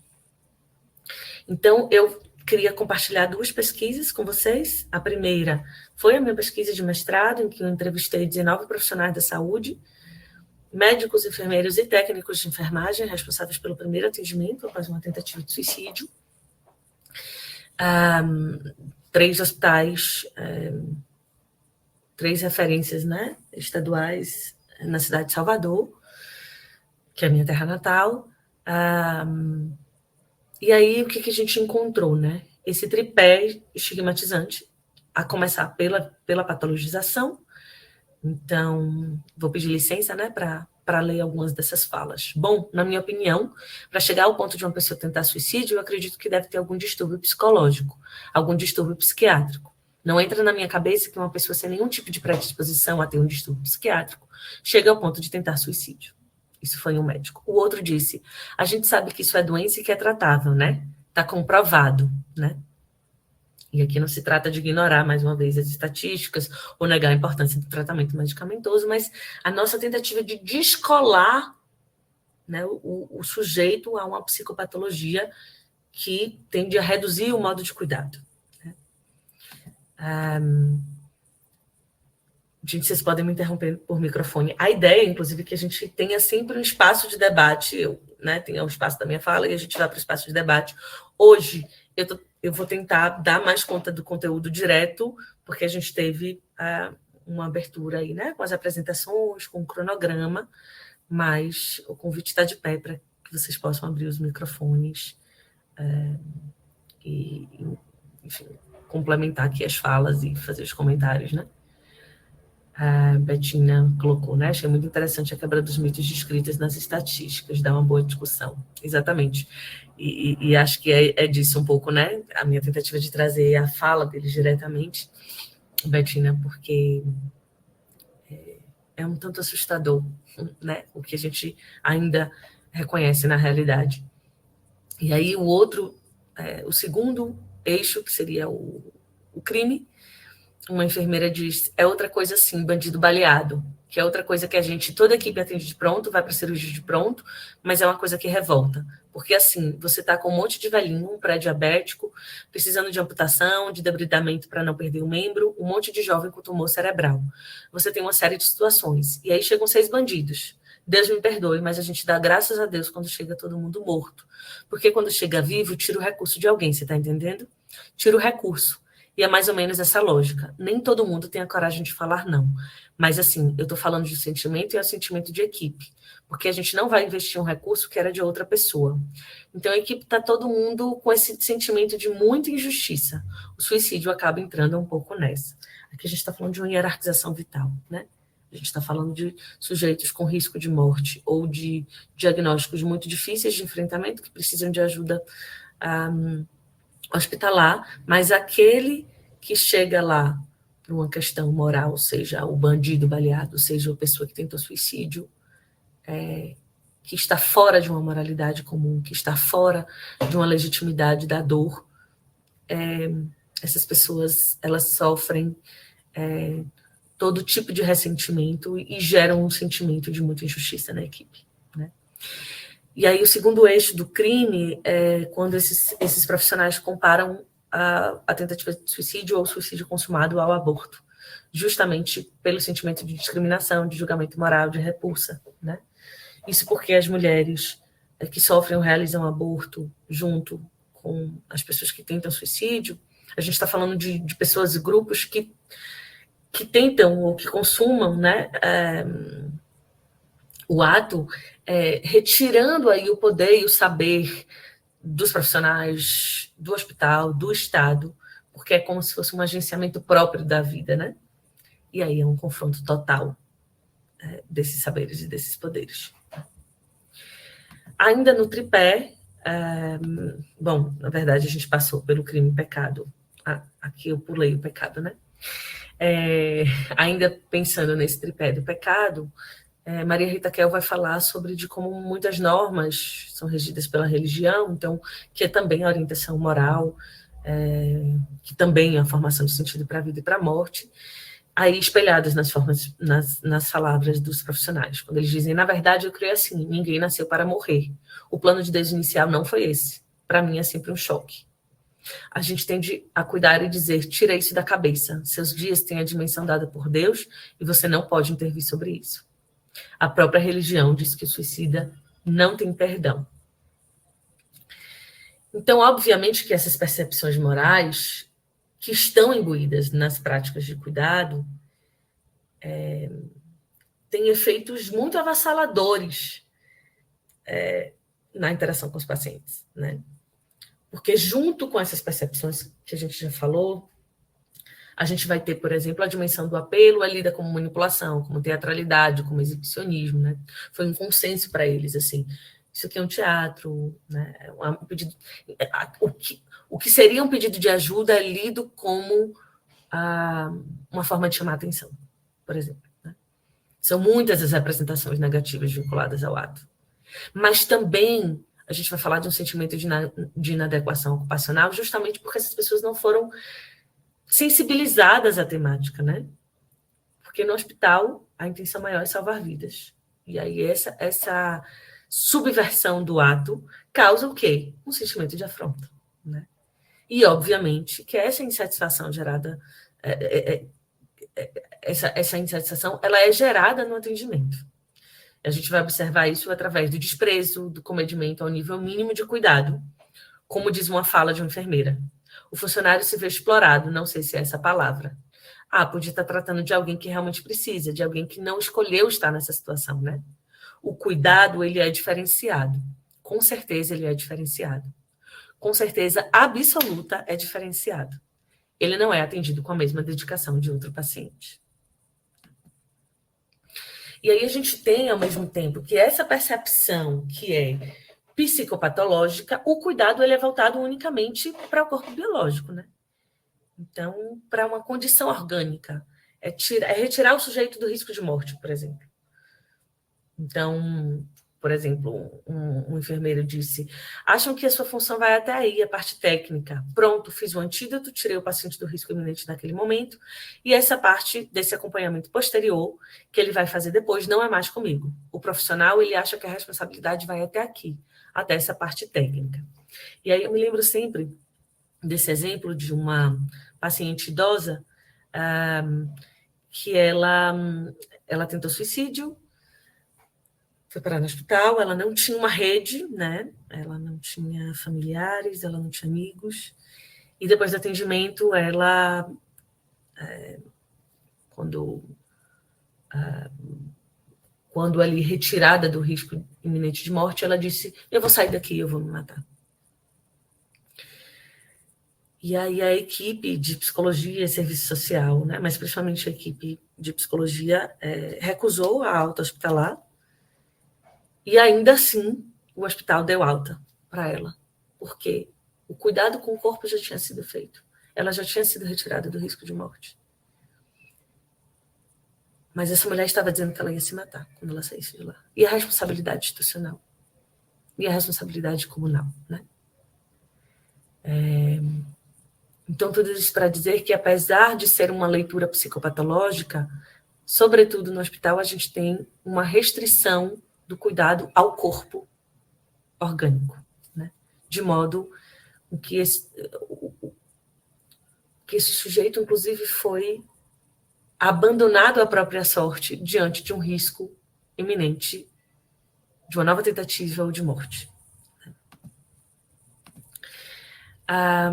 A gente também tem ações motivacionais ou ações punitivas. Então, um dia, um enfermeiro diz: olha que céu bonito, que dia lindo. A gente tenta motivar ela a enxergar a vida dela. Essa motivação maior é: como ela tinha filhos, cadê seu filho, sua filha? Você se lembra de quando você engravidou, que era a coisa mais linda? Ele olhando para você, você olhando para ele, o momento da amamentação, o momento do carinho, de chamar de mamãe. Reparem que esse profissional tenta fazer uma intervenção que ele entende que é uma ação motivacional, mas que, no fundo, ele não, por exemplo, ele não escutou se essa foi uma maternidade desejada, ele não escutou qual era o nível de relação com essa bebê, e mesmo que fosse uma relação muito saudável, isso aqui só tende a aumentar o nível de culpabilização dessa paciente. Então, é uma fala que muito mais tem a ver com uma tentativa de apaziguamento de si do que um acolhimento do outro, né? E isso vai ao outro extremo, que são as ações punitivas, né? Sobretudo aí justificadas pela ideia do sujeito como um criminoso, né? Então, uma enfermeira disse: eu já recebi um paciente, por exemplo, que tentou suicídio por asfixia, enforcamento. Ele foi entubado. E aí ela olha para esse paciente, né?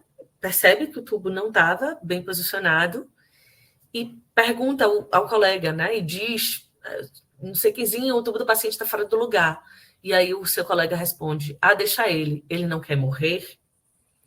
Aqui, gente, reparem, a gente está falando de instituição que é referência de cuidado. E esse profissional diz: deixa o tubo como está. Ele não queria morrer? Ou seja, a gente está falando de uma instituição de saúde que pode, inclusive, ampliar o risco de morte para esse sujeito, né? É quase assim, a gente ainda tem modos de prevenção do suicídio que são de modo subversivo e que alimentam o risco de morte, que potencializam o risco de morte, né?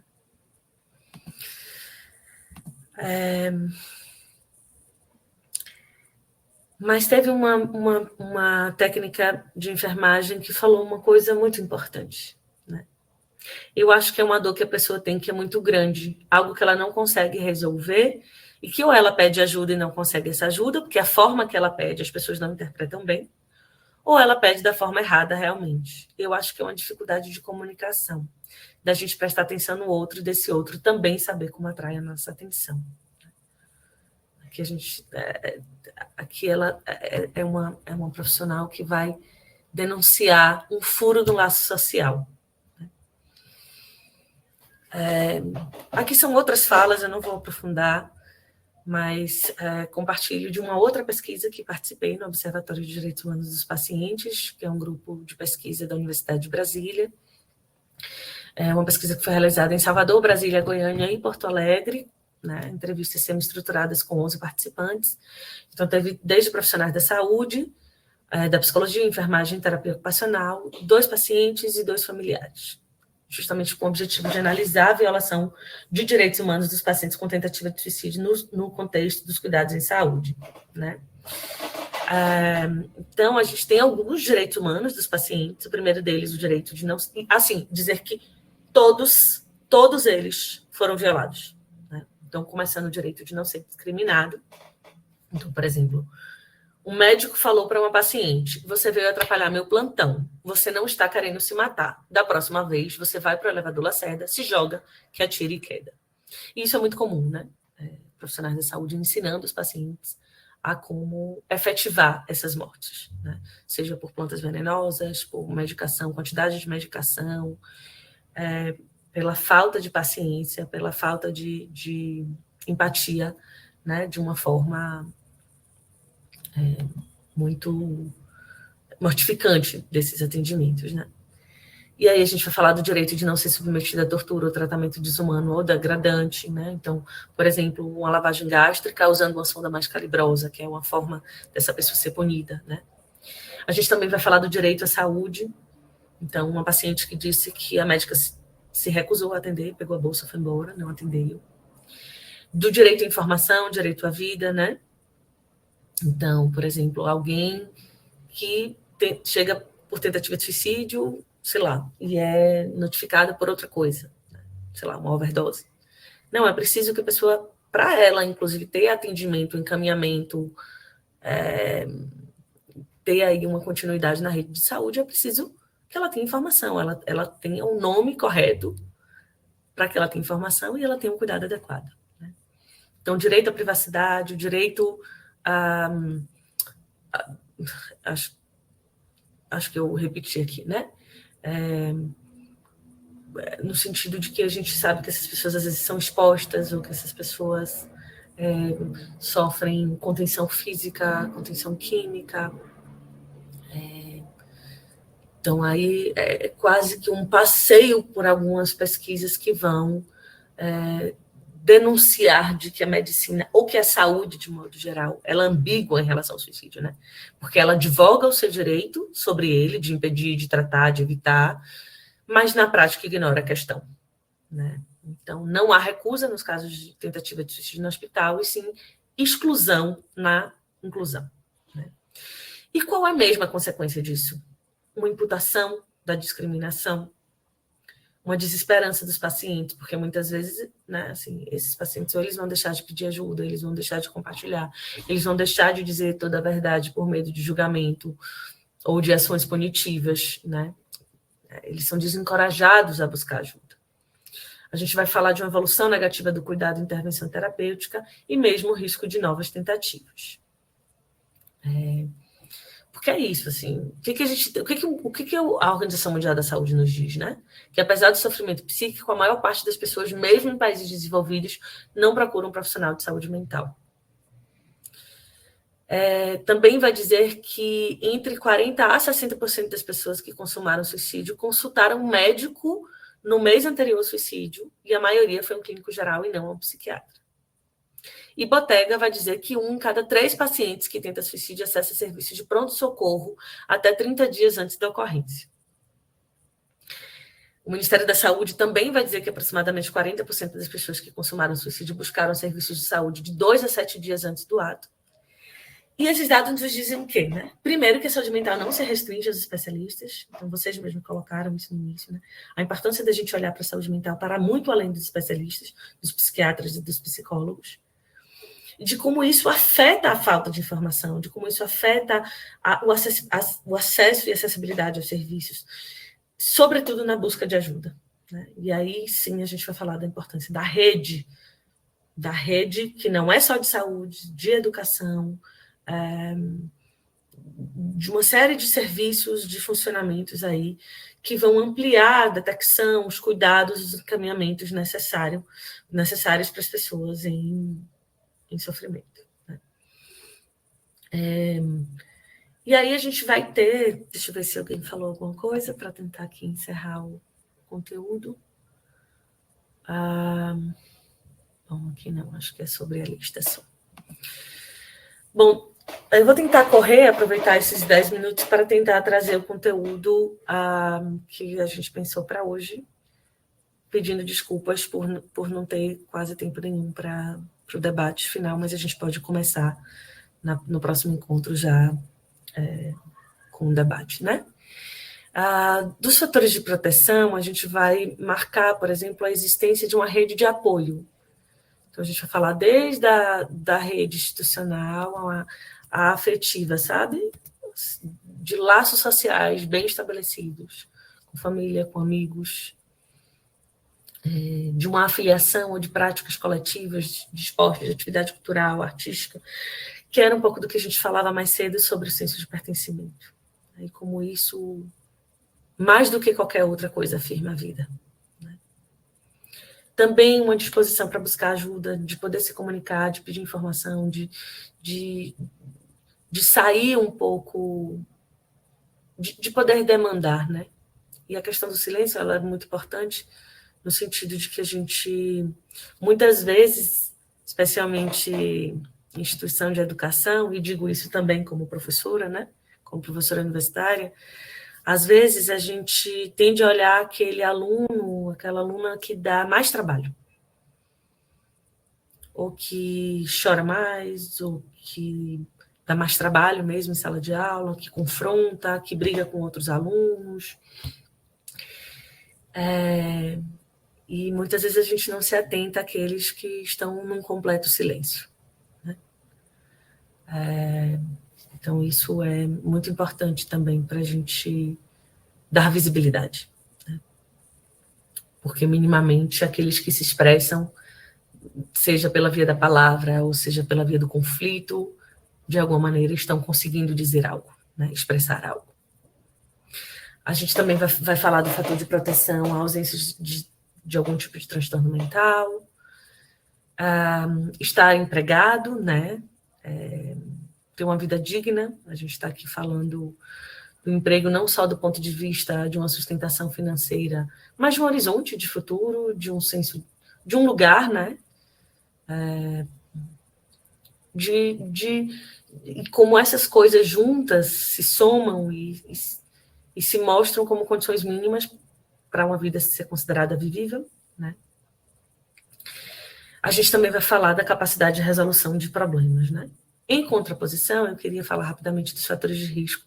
Essa é uma tabela bem pequenininha, que vocês vão ter dificuldade de enxergar, mas coloquei propositalmente, que é da Organização Mundial da Saúde, que vai falar dos fatores de risco que vão desde os sistemas de saúde, aos sistemas sociais, comunitários, de entre-relação e os fatores individuais. Então, a gente tem aí uma soma enorme de fatores de risco, que eu fiz um destaque desde o ponto de vista da epidemiologia, mas também clínica, começando pelos transtornos mentais, mas, sobretudo, né, depressão, esquizofrenia e alcoolismo, lembrando do que são fatores de risco e não uma associação direta e reducionista ao suicídio. Bom, a gente também vai falar de traços significativos de impulsividade e agressividade, sobretudo na adolescência.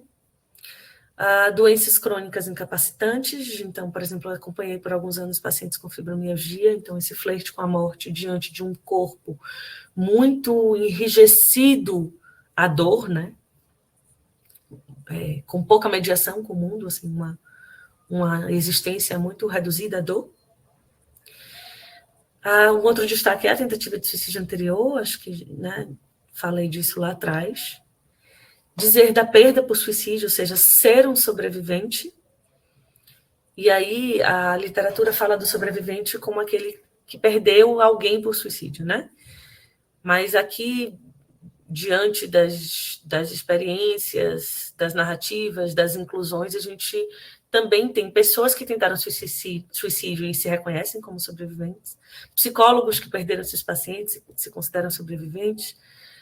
Enfim, a gente tem, mais perto ou mais longe, ou numa soma de experiências, muitas perdas por suicídio, né? E a necessidade de cuidar disso de perto, cuidar desse luto por suicídio, que, como eu disse, é o termo da pós-venção, entendendo aí como prevenção, porque as estatísticas nos dizem de que as pessoas que perdem alguém por suicídio têm um risco aumentado de também tentar suicídio. Um outro fator de risco é o acesso a meios letais. Então, a gente tem, por exemplo, nos Estados Unidos, né, 2/3, porque, né, a legalização das armas por lá, 2/3 das mortes por armas de fogo correspondem a suicídios. Vou dizer de novo, 2/3 das mortes por armas de fogo correspondem a suicídios. É muita coisa, né? Então, assim, é uma coisa muito importante para a gente poder debater como o acesso a meio letal, não à toa, quando a gente pensa os profissionais que mais se matam, estão os policiais e os médicos, né? Justamente por terem esse acesso muito fácil às meios letais. A gente vai falar de situações traumáticas, abusivas, então, especialmente episódios de violência, né? De violência sexual, e que a gente vai tratar, mas, né, no próximo encontro, a questão da interseccionalidade das populações vulnerabilizadas, né? Tentando fechar ainda os fatores de risco, a gente vai falar do silenciamento do cenário, das subnotificações, que, se vocês me permitirem, eu acho que a gente pode retornar no encontro a partir desse slide, porque eu acho que tem coisas aqui importantes a serem ditas que não gostaria de passar de qualquer maneira. A gente tem aí mais 3 minutinhos para finalizar o primeiro encontro, pedindo desculpas aí pelo tempo corrido, mas também entendendo a importância da gente trocar com um pouco mais de cuidado no início. É isso, agradecer mais uma vez imensamente pelas trocas, desejando aí que a gente siga junto, que tenhamos aí 1 mês e meio de trabalho bonito pela frente. Questões, dúvidas? Professora Eliane? Luana, querida, muito obrigada por essa tarde maravilhosa dessas reflexões tão cuidadosas, né? Eu aqui escutando e fazendo outras coisas, escutando aqui, sempre maravilhoso te ouvir.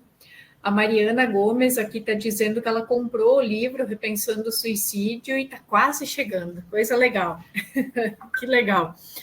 E aí também avisar os colegas, as colegas, né, que esse material será postado no Moodle. Até amanhã a gente deixa tudo arrumadinho, né, coloca o cronograma lá no Moodle, a tarefa avaliativa também, né, até amanhã a gente cadastra lá no Moodle, né, e os slides também, tá? Então, precisando de alguma coisa, podem me acionar que eu falo com a professora Luana, daí fica tudo certo. E também vocês podem usar os canais lá no Moodle, né?